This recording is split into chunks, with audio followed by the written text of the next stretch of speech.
Hi friends, welcome back to ఉస్తా kitchen.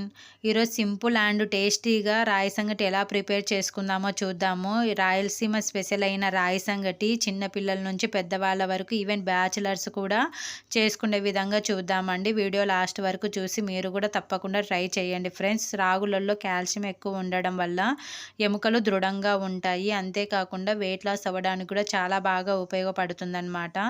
So ఈ రాగి జావ అండ్ రాగి దోశ కూడా మంచి రిజల్ట్‌ని ఇస్తుంది. సో, ఈ వీడియోస్ అనేది మన ఛానల్‌లో ఆల్రెడీ ఉన్నాయి. ఒకసారి చెక్ చేయండి ఫ్రెండ్స్. రాగి జావ, రాగి దోశ అనేది. ఈ వీడియోని ఇంతవరకు లైక్ చేయకపోతే లైక్ చేసి మన ఛానల్‌ని సబ్స్క్రైబ్ చేసుకోండి. మీరు లైక్ చేయడం వల్ల ఇంకొంతమంది ఫ్రెండ్స్‌కి ఈ వీడియో అనేది వెళ్ళి వాళ్ళు కూడా చేసుకోవడానికి మీరు హెల్ప్ చేసిన వాళ్ళవుతారు. సబ్స్క్రైబ్ చేసుకోవడం వల్ల ఇలాంటి వీడియోస్ పోస్ట్ చేసినప్పుడు మీకు నోటిఫికేషన్ అనేది వస్తుంది. అందువల్ల లైక్ చేసి సబ్స్క్రైబ్ చేసుకోండి ఫ్రెండ్స్. నెక్స్ట్ రాగి సంగటి కోసము మనము రైస్ కుక్కర్ తీసుకొని ఒక కప్పు రైస్ తీసుకుంటున్నాను. ఈ కప్పు రైస్ 3 మెంబర్స్‌కి అవుతుందండి. 2 టైమ్స్ బాగా కడిగి ఏ కప్పుతో అయితే రైస్ తీసుకున్నామో అదే కప్పుతోనే 6 కప్స్ వాటర్ వేసుకోవాలి. ఇలా 6 కప్పులు వాటర్ వేసుకున్న తర్వాత 1 టేబుల్ స్పూన్ సాల్ట్ వేసుకొని రైస్ కుక్కర్లో పెట్టుకొని ఉడికించుకోవాలన్నమాట. చూడండి, ఇలా నార్మల్ రైస్ లాగానే స్విచ్ ఆన్ చేసి బటన్ కిందకి అనడమే. ఇలా బాగా ఉడికేటప్పుడు ఒకసారి బాగా కలిపి మూత అనేది నిండుగా మూయకుండా కొంచెం తెరమూతలాగా పెట్టాలి. ఇలా కొంచెం గ్యాప్ ఉంచడం వల్ల పొంగు అనేది పైకి రాకుండా ఉంటుందన్నమాట. సో, ఇలా కొంచెం వాటర్ ఉండి అన్నం మొత్తం దగ్గరికి వచ్చిన టైంలో మనము రాగి పిండి వేసుకుందాము.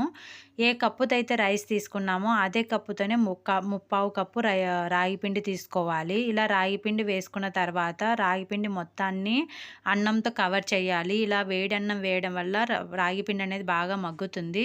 ఇలా మామూలుగా రైస్ లాగానే ఉడికించుకోవాలి. చూడండి, మనకి ఎలా అయితే అన్నం అయిపోయిన తర్వాత స్విచ్ బటన్ అనేది పైకి వెళ్తుందో అలా అయిపోతుందన్నమాట. ఇలా మొత్తం అన్నం అంతా అయిన తర్వాత తీసి బౌల్ పక్కన పెట్టుకొని ఈ రాగి పిండి మొత్తము రైస్లోకి కలిసే విధంగా బాగా కలుపుకోవాలి థ్రెడ్‌తో. ఇలా తెడ్డుతో కానీ గంటెతో కానీ బాగా కలుపుకొని ఉండల్లాగా చేసుకోవాలన్నమాట. ఇలా మనము తడి చేసుకోవడం వల్ల చేతికి మనకు చెయ్యి అనేది వేడిగా లేకుండా కొంచెం చేసుకోవడానికి వీలుగా ఉంటుందన్నమాట.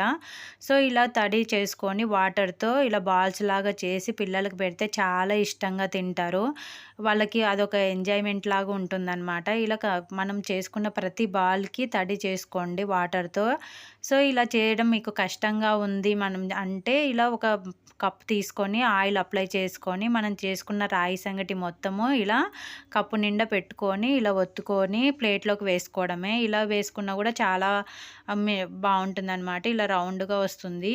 సో, ఇలా ఈ రాగి సంగటి అనేది నాన్ వెజ్‌లోకి మంచి కాంబినేషన్ అని చెప్పొచ్చు. Chicken, mutton, fish, నాటుకోడిలోకి.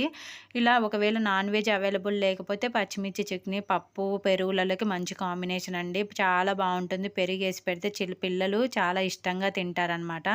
సో, మీరు కూడా ఇంట్లో తప్పకుండా ట్రై చేసి ఎలా వచ్చిందనేది కామెంట్ చేయండి ఫ్రెండ్స్ తప్పకుండా. సో, మీకు ఈ వీడియో నచ్చినట్టయితే మీ ఫ్రెండ్స్ అండ్ ఫ్యామిలీ మెంబర్స్‌కి షేర్ చేయండి. అదేవిధంగా ఈ వీడియోని లైక్ చేయండి ఫ్రెండ్స్. సో, ఇలాంటి మంచి మంచి హెల్తీ రెసిపీస్ కోసం మన ఛానల్‌ని సబ్స్క్రైబ్ చేసుకోండి ఫ్రెండ్స్.